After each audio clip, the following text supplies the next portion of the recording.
Hello, squirrel listeners. I just did a new one of these since I botched up the other one and it was that much too big. And I go back and frog some and make this fit. And then I'll probably keep that one and gift this one.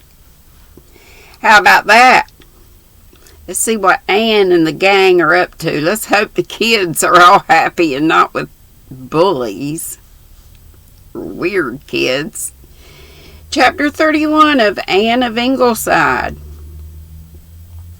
which is from the Anne of Green Gables whole series that we are reading. If you're new, go back and look for the other books that starts with Anne of Green Gables. Okay, chapter 31. What's the reason you're not eating anything, pet? Asked Susan at the supper table. Were you out in the sun too long, dear? Asked Mother anxiously. Does your head ache? Yes, said Nan, but it wasn't her head that ached. Was she telling a lie to Mother? And if so, how many more would she have to tell? For Nan knew she would never be able to eat again, never so long as this horrible knowledge was hers. And she knew she could never tell her mother. Oh, that's terrible. Not so much because of the promise. Hadn't Susan said once that a bad promise was better broken than kept? But because it would hurt Mother. Somehow Nan knew beyond any doubt that it would hurt Mother horribly. And Mother shouldn't be hurt, nor Dad. And yet, there was Cassie Thomas. She wouldn't call her Nan Blythe. It made Nan feel awful beyond description to think of Cassie Thomas as being Nan Blythe. She felt as if it had blotted her out altogether. If she wasn't Nan Blythe, she wasn't anybody. She would not be Cassie Thomas. But Cassie Thomas haunted her. For a week Nan was beset by her, a wretched week, during which Ann and Susan were really worried over the child who wouldn't eat, wouldn't play, and as Susan said, just moped around. Was it because Dovey Johnson had gone home? Nan said it wasn't. Nan said it wasn't anything. She just felt tired. Dad looked her over and prescribed a dose which Nan took meekly. It was not so bad as castor oil, but even castor oil meant nothing now. Nothing meant anything except Cassie Thomas. And the awful question which had emerged from her confusion of mind and taking possession of her, shouldn't Cassie Thomas have her rights? Was it fair that she, Nan Blythe, Nan clung to her identity frantically, should have all the things Cassie Thomas was denied and which were hers by rights? No, it wasn't fair. Nan was despairingly sure it wasn't fair. Somewhere in Nan there was a very strong sense of justice and fair play, and it became increasingly borne in upon her that it was only fair that Cassie Thomas should be told. After all, perhaps nobody would care very much. Mother and Dad would be a little upset at first, of course, but as soon as they knew that Cassie Thomas was their own child, all their love would go to Cassie, and she, Nan, would be of no account to them. Mother would kiss Cassie Thomas and sing to her in the summer twilight, sing the song Nan liked best. I saw a ship sailing on the sea, and oh, it was all laden with pretty things for me. I would sing it if I knew the tune. Nan and Di had often talked about the day their ship would come in, but now the pretty things, her share of them anyhow, would belong to Cassie Thomas. Cassie Thomas would take her part as fairy queen in the forthcoming Sunday school concert and wear her dazzling band of tinsel. How Nan had looked forward to that. Susan would make fruit puffs for Cassie Thomas, and Pussy Willow would purr for her. She would play with Nan's dolls in Nan's moss-carpeted playhouse in the maple grove and sleep in her bed. Would Di like that? Would Di like Cassie Thomas for her sister? There came a day when Nan knew she could bear it no longer. She must do what was fair. She would go down to the harbor mouth and tell the Thomases the truth. They could tell Mother and Dad. Nan felt that she simply could not do that. Nan felt a little better when she had come to this decision, but very, very sad. She tried to eat a little supper because it would be the last meal she would ever eat at Ingleside. I'll always call Mother, Mother, thought Nan desperately, and I won't call Six-Toed Jimmy Father. I'll just say Mr. Thomas very respectfully. Surely he won't mind that. But something choked her. Looking up, she read castor oil in Susan's eye. Little Susan thought she wouldn't be here at bedtime to take it. Cassie Thomas would have to swallow it. That was the only thing Nan didn't envy Cassie Thomas. Nan went off immediately after supper. She must go before it was dark or her courage would fail her. She went in her checked gingham play dress, not daring to change it lest Susan or Mother ask why. Besides, all her nice dresses really belonged to Cassie Thomas. But she did put on the new apron Susan had made for her, such a smart little scalloped apron, the scallops bound in turkey red. Nan loved that apron. Surely Cassie Thomas wouldn't grudge her that much. She walked down to the village, through the village, past the wharf road and down the harbor road, a gallant, indomitable little figure. Nan had no idea that she was a heroine. On the contrary, she felt very much ashamed of herself because it was so hard to do what was right and fair, so hard to keep from hating Cassie Thomas, so hard to keep from fearing Six-Toed Jimmy, so hard to keep from turning round and running back to Ingleside. It was a lowering evening. Out to sea hung a heavy black cloud like a great dark bat. Fitful lightning played over the harbor and the wooded hills beyond. The cluster of fishermen's houses at the harbor mouth lay flooded in a red light that escaped from under the cloud. Pools of water here and there glowed like great rubies. A ship, silent, white-sailed, was drifting past the dim, misty dunes to the mysterious calling ocean. The gulls were crying strangely. Nan did not like the smell of the fishing houses or the groups of dirty children who were playing and fighting and yelling on the sands. They looked curiously at Nan when she stopped to ask them which was Six-Toed Jimmy's house. "That one over there," said a boy, pointing. "What's your business with him?" "Thank you," said Nan, turning away. "Have you got no more manners than that?" yelled a girl, too stuck up to answer a civil question. The boy got in front of her. "See that house back of Thomas's," he said. "It's got a sea serpent in it, and I'll lock you up in it if you don't tell me what you want with Six-Toed Jimmy." "Come now, Miss Prouty," taunted a big girl. "You're from the Glen, and the Glenners all think they're the cheese. Answer Bill's question." "If you don't look out," said another boy, "I'm going to drown some kittens, and I'll quite likely pop you in too." "If you've got a dime about you, I'll sell you a tooth," said a black-browed girl, grinning. "I had one pulled yesterday." "I haven't got a dime, and your tooth wouldn't be of any use to me," said Nan, plucking up a little spirit. "You let me alone." "None of your lips," said the black-browed. Nan started to run. The sea serpent boy stuck out a foot and tripped her up. She fell her length on the tide-rippled sand. The others screamed with laughter. "You won't hold your head so high now, I reckon," said the black-browed, "strutting about here with your red scallops." Then someone exclaimed, "There's Blue Jack's boat coming in," and away they all ran. The black cloud had dropped lower, and every ruby pool was gray. Nan picked herself up. Her dress was plastered with sand, and her stockings were soiled, but she was free from her tormentors.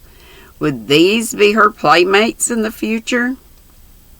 She must not cry. She must not. She climbed the rickety board steps that led up to Six-Toed Jimmy's door. Like all the harbor mouth houses, Six-Toed Jimmy's was raised on blocks of wood to be out of reach of any unusually high tide, and the space beneath it was filled with a medley of broken dishes, empty cans, old lobster traps, and all kinds of rubbish. The door was open, and Nan looked into the kitchen of the likes of which she had never seen in her life. The bare floor was dirty, the ceiling was stained and smoked, the sink was full of dirty dishes. The remains of a meal were on the rickety old wooden table, and horrid big black flies were swarming over it. A woman with an untidy mop of grayish hair was sitting on a rocker nursing a fat lump of a baby gray with dirt. My sister, thought Nan. There was no sign of Cassie or Six-Toed Jimmy, for which latter fact Nan felt grateful. "Who are you, and what do you want?" said the woman rather ungraciously. She did not ask Nan in, but Nan walked in. It was beginning to rain outside, and a peal of thunder made the house shake.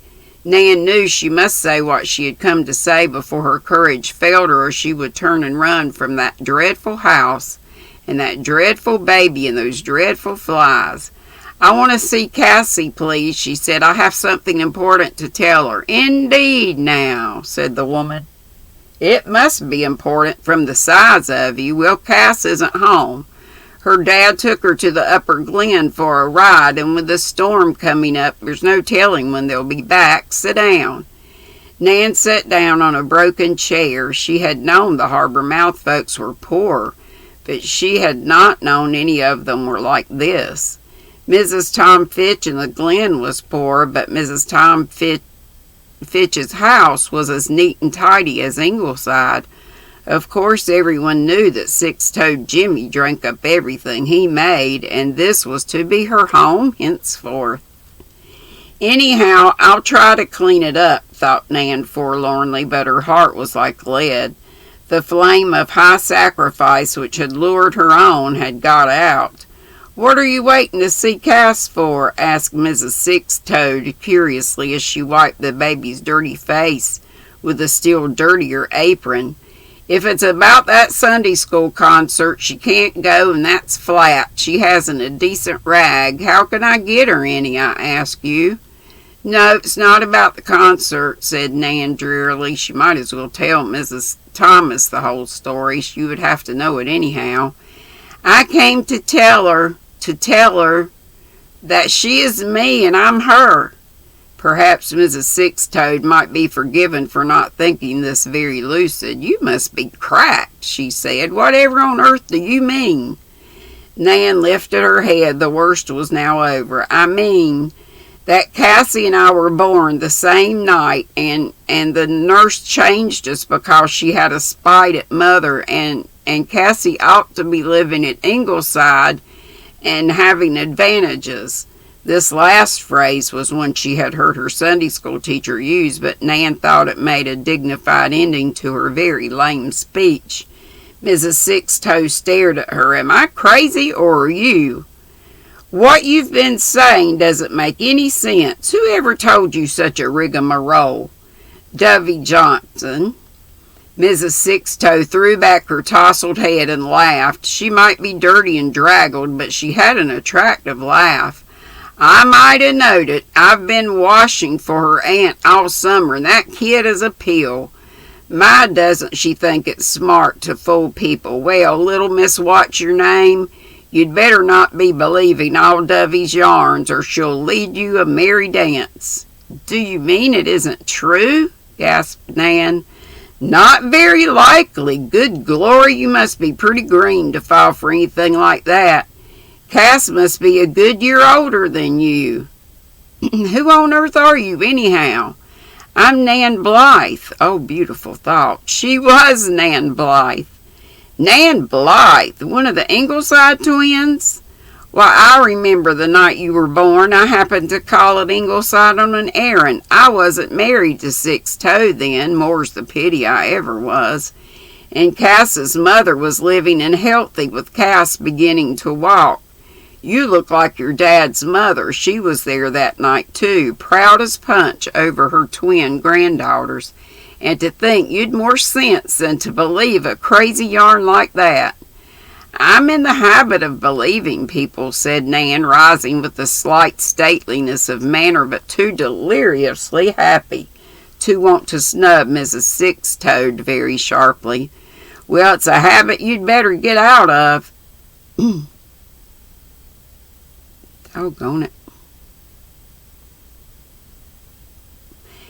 Better get out of in this kind of a world, said Miss Six-Toed cynically, and quit running around with kids who like to fool people. Sit down, child.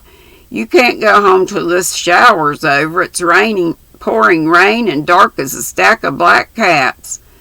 Why, she's gone. The child's gone. Nan was already blotted out in the downpour. Nothing but the wild exultation born of Mrs.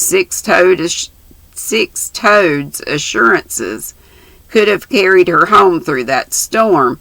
The wind buffeted her, the rain streamed upon her, the appalling thunderclaps made her think the world had burst open.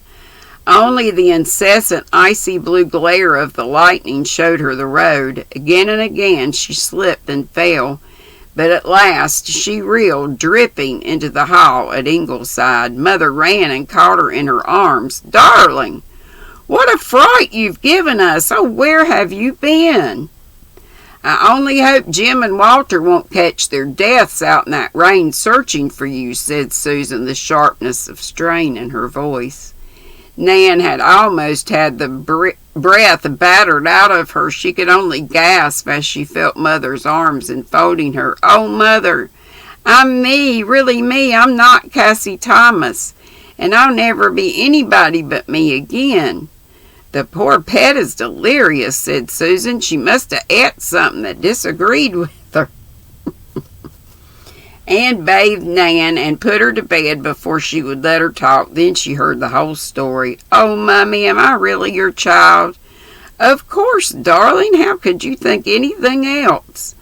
"I didn't ever think Dovey would tell me a story, not Dovey. Mummy, can you believe anybody? Jenny Penny told Di awful stories. They are only 2 girls out of all the other little girls you know, dear. None of your other playmates has ever told you what wasn't true. There are people in the world like that, grown-ups as well as children. When you're a little older, you'll be able to tell the gold from the tinsel. Mummy, I wish Walter and Jim and Di needn't know what a silly I was. They needn't. Di went to Lowbridge with Daddy, and the boys need only know you went too far down the harbor road and were caught in the storm. You were foolish to believe Dovey, but you were a very fine, brave little girl to go and offer what you thought her rightful place to poor little Cassie Thomas. Mother is proud of you." The storm was over. The moon was looking down on a cool, happy world. "Oh, I'm so glad I'm me," was Nan's last thought as she fell on sleep. Gilbert and Ann came in later to look on the little sleeping faces that were so sweetly close to each other. Diana slept with the corners of her firm little mouth tucked in, but Nan had gone to sleep smiling. Gilbert had heard the story and was so angry that it was well for Dovey Johnson that she was a good 30 miles away from him, but Ann was feeling conscience-stricken. "I should have found out what was troubling her, but I've been too much taken up with other things this week, things that really mattered nothing compared to a child's unhappiness. Think of what the poor darling has suffered." She stooped repentantly, gloatingly over them. They were still hers, wholly hers, to mother and love and protect. They still came to her with every love and grief of their little hearts. For a few years longer they would be hers, and then Anne shivered. Motherhood was very sweet, but very terrible. "I wonder what life holds for them," she whispered. "At least let's hope and trust. They'll each get as good a husband as their mother got," said Gilbert teasingly. That's all of 31. I had totally forgotten about poor Nan and that awful Dovey. I remember Jaxie saying, "Dovey," or she said something about Dovey. Being a bad youngin'.